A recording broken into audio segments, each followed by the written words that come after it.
Hey, this is Prometheus, and I want to give you another offensive scheme breakdown. This is out of the Jets playbook, and it is the strong Y flex formation. Strong Y flex formation. This is a normal set. You have one tight end, two wide receivers, and a fullback. Depending on the ranking of your fullback, I would recommend trying to get probably your best catching second tight end or fullback that you have available. With the Jets, you have John Connor. It's got a 52 catch. That's not going to work for me. So what I'm going to do is I'm going to go ahead and switch this over to my second best catching tight end, which is Jeff Cumberland on the Jets play. Also, what I'm going to do is I'm going to go ahead and make a couple adjustments with the stock audibles. And there's a justification on why I would do that. I'm going to go ahead and leave the jet slants as one of my stock audibles. The other stock audible is the halfback dive. But if you look at some of the audibles you got for running, you've got halfback dive, you've got off tackle, and then you have the draw. Well, I've got two plays that run right down the middle with the dive and the draw, but I don't have anything that goes to the outside. And it's important to be able to know the difference between the two because a draw will beat zone coverage. It will really eat up zone coverage a lot. So it'd be nice to have to choose, depending if you start noticing tendencies from your opponent, whether you want to go ahead and just do a standard dive up the middle or a draw up the middle, and then leave the off tackle runs, which actually gets, it's kind of like a nice, outside run is the off tackle. I'm going to leave the standard. The Jets Y X corner is the other audible, and the other audible I'm going to make an adjustment is I'm going to get rid of the Jets, the play action Jets in. I'm going to go with the Jets fork. This allows me to beat to the outside and the right side with that corner route. So let's go ahead and break down the first play, which is going to be the running, and why I choose to do off tackle opposed to the dive and the draw. All right, so the first play that I'm going to be looking at is going to be my running play, and basically my base play is going to be either a halfback dive or it's going to be a halfback draw, and it really is going to be determined on the tendency of my opponent. And my opponent does a lot of blitzes with man coverage on the back half. You probably want to go with the dive play. But if your opponent actually uses a lot of zone coverages, then it's better to do the draw. I find that draws are more effective against zone. So your base play is going to be the halfback dive, and basically all it's going to be doing is you're going to be looking for either running up into either one of the gaps. You can see I've got the left A gap, I got the right A gap, and it's fairly simple. Just run right up the middle, pick up about 5 or 6 yards. Sometimes you can actually pick up more. Let's go ahead and do this again. You can see right here I actually was able to pick up some fairly good yards right there because of the way that he set it up. Now, in this particular situation, you want to start looking to the outside because he's got his defensive tackles on the inside. You got two linebackers, so basically a run up the middle is going to be getting the long jam. So you probably want to count the box and take a look at your blockers. I've got two blockers for 3 defenders on the left-hand side, on the weak side. I've got basically 4 blockers for 3 defenders, so that gives me an opportunity. Now the off-tackle play plays just like a stretch play. You're really not going to get the ball into the running back's hand until you get behind the tackle. So you're committed to an outside run. You're going to be able to cut it inside the tackle or outside the tackle, but that's really that's where you're going to have to go with it. So with the run, able to go ahead and get outside. You can see right there I was able to pick up 10 yards. All right, so in this type of situation, you still got 3 defenders over here to the right. He's got a stacked linebacker over the center. What I can do is do the off tackle and go ahead and try flipping the play. And let's see if I'm able to go ahead and get inside. I am. In that type of situation, I was able to go ahead and pick up 5 yards to the other outside. But you can't keep going to the outside. You're really going to have to look for when it benefits you because you're going to have to go ahead and have a real fast running back like a Johnson or Jamal Charles to be able to hit the corner over here. Because if he has an additional defender, you're going to be sucked up in a blindside block like that. So conversely, what you can do is you can use a draw play. And with draw play, it's really good against off coverage, and you know it's a zone coverage. As you can see, the guys started falling back in the zone. There were a couple blitzers who got picked up, got off coverage, and this is a good play for zone, or for zone, so the draws actually pick up a few more yards. And this looks like it's either man coverage or cover 2, and it's actually cover 2. If I would have got right past that tackle, I probably would have been able to get a big chunk of change. You've got off coverage and able to pick up some good yards. So your opponent, you know, everything online actually is really highlighted a lot. This is cover 6 because I got a corner that's down and I got another one that's up. So I know this is zone coverage, so I should be able to pick up some pretty good yards on that. So let's go into the passing plays. All right, so my first play is going to be the Jets slants. And basically what I'm going to do with this particular play, I'm going to go ahead and take Decker. I'm going to put him on a deep comeback route. I'm going to take Johnson and leave him in the block. And I'm going to go ahead and use Cumberland. I'm either going to go ahead and put him on a wheel route. If it's off coverage, if it's man coverage, or it's pressed, I'm going to go ahead and take Cumberland and put him on a option route. That way I know I have something to beat man after my first read. So really what I'm going to be looking at is I'm going to be looking at the tight end. I'm going to be looking at Amore. I'm going to see what his release is like. If he gets a free release, I'm going to go ahead and try to hit him if it's man coverage, or I'll wait for the zones to open up. Then I'll be looking at Harbin and seeing where his read is at, see if he actually gets free on there. And then I'll be looking back to Decker.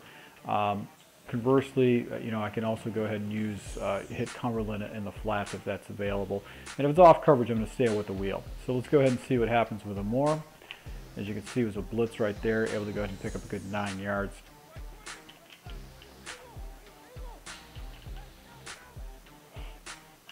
We'll look over to Amore first. And I was able to go ahead and hit the comeback route because of the way the defenders are set up. So let's take a look at this in instant replay. So instant replay, this actually is a cover 3 shell. So this guy's in cover 3. I've got the safety in cover 3. In cover 3. And he comes out, so he's probably in a flat. And this defender is into a flat 2. But it gets sucked back into the coverage right here, so I was able to go ahead and hit this deep comeback route on that play. I probably could have came, as you can see right here, because it's a cover 3 shell, Cumberland is actually taken out of that play. He's not actually going to be a part of it at all. Could have forced the ball into the tight end. There's a couple situations right there if it did a low pass lead. Then you have Harbin coming right up on the tight end too. I probably could have been able to hit him after he passed the linebacker. But I did make the right read. Now if I've got pressed wide receivers, probably is some kind of a man, I can use Cumberland on an option route. So there's a lot of different things you can do. Also, if you got press coverage, you can go ahead and take the tight end and put him on a hot rotted hitch route. This will get you a little bit more depth than if it is man coverage, which it is. I got the back. I can go ahead and hit that. You might want to, if you think it's man coverage, you might want to go ahead and take Harbin and actually go ahead and put him on a drag route to get a cleaner release in that type of situation. But let's go ahead. I don't want to break this play much down because it's really going to be making a lot of audibles and changes at the line.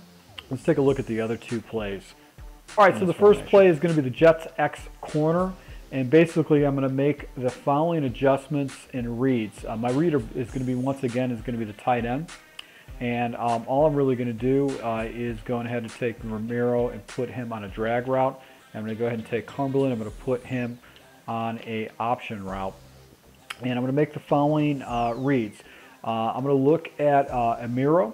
And if a defender actually follows Amiro, I know that Cumberland should do an option to the out. I can actually go ahead and hit the out with Cumberland. Or I can, if the defender is off back right now, that means he's not going to be able to get a bump against my wide receiver, meaning I should be able to go ahead and get an inside release, a free inside release with Harvin. And then I've got Decker that's doing the circle route on the outside right there. And actually it's a levels concept. So if the corner comes down and presses, they should pick up a Miro on the backside, and I should be able to hit that. So let's go ahead and take a look at this and see if Miro gets followed, which he doesn't. And what's going to happen is Cumberland's going to sit down in the zone. So let's take a look at this in instant replay.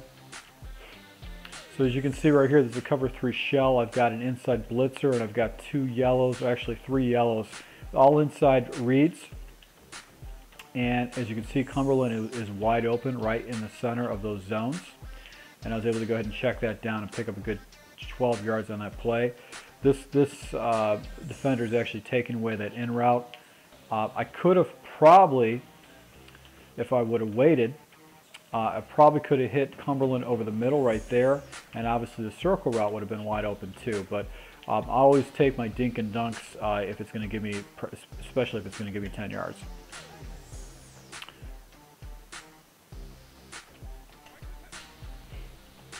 And here's the inside cut by Harvin, able to go ahead and get a huge yardage right there, 15 yards.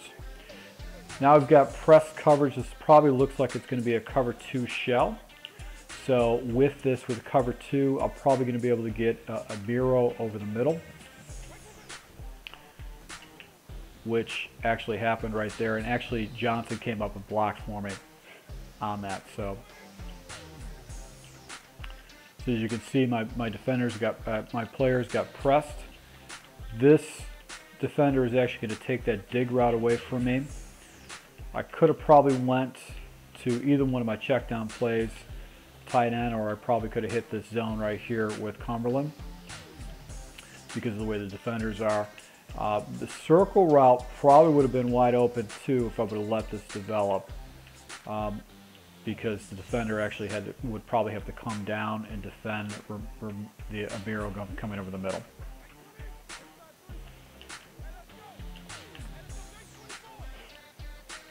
Got off coverage, and as you can see, Harvin will be wide open on that. Got off coverage, cover 3.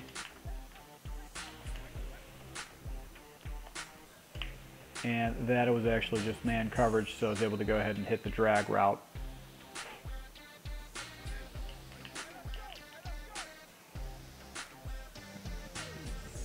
Now this looks like cover 2 man across the field.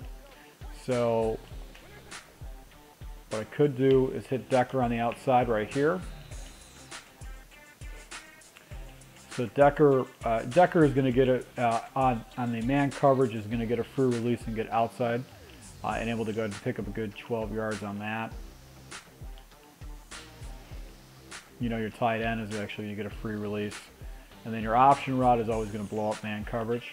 So I've got a play right there, and then obviously I've got Harvin that he looked like it probably was a risky play, because the way the defender was still chucking my guy, and it looked like he was getting some inside leverage. So, you know, that could have been free too.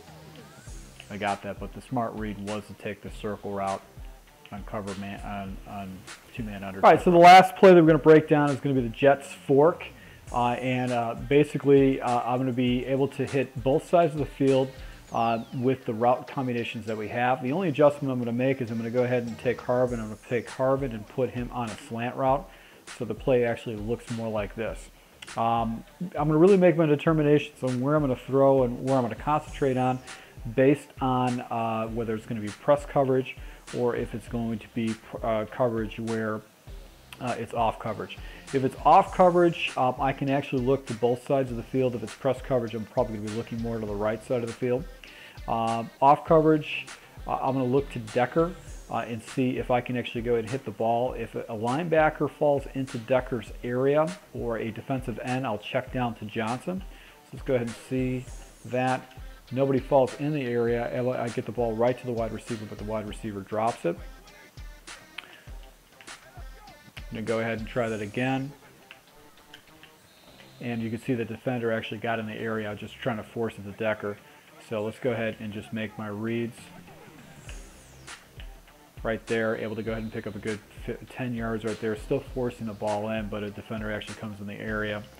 Let's go ahead and see if we can get it to Decker again. You know, nice 10 yards on a slant route. The corner that's playing above Decker is really not going to do anything. Now, that's a cover 6 type of situation, so I'd actually stay away from that because that corner is going to be floating around that area. And I'd actually focus on the right side, and I'm going to be looking for Harvin, because I know he's going to be open over the middle, because the tight end is going to clear out any kind of zones that are going to be his way. Now, this might be a cover 2 shell right here. And once again, I'm going to hit Harvin right over the middle, or I could have checked down to Johnson over the middle too. Just go back to Harvin again. And it was man coverage, so what I was able to do is actually go ahead and hit a little bit deeper with the tight end. So if I wanted to, if I could wait, and I don't think I'm going to be able to wait, you could wait for Decker to do his out route and actually hit that, but that does take a long time for that to develop, so I don't know if it's necessarily a good play to wait for. You know, I think it's too risky to do that. You're going to need some time blocking. See, he does get a free release, but it just takes so long to develop, so I don't think that's a really good play to do. So I want to thank all my subscribers for watching my videos. I hope these schemes help you. I hope you show you some concepts, or just, you know, if you have a Jets playbook and you were looking for another breakdown of scheme. I try to do schemes that are just not very common that other commentators do. If you're new to my channel, I do full game breakdowns, and I'll be using my schemes in my full game breakdowns with the teams that I'll be using. So I will be rolling out the Jets full game. I'll show you how the scheme worked out, how it worked against my opponent, how my opponent adjusts to it, and the mistakes I made too, because, you know, you can have a scheme and have an idea how you want to run it, but sometimes you just make bad reads and you make bad mistakes. So once again, I really appreciate my subscribers, and until next time.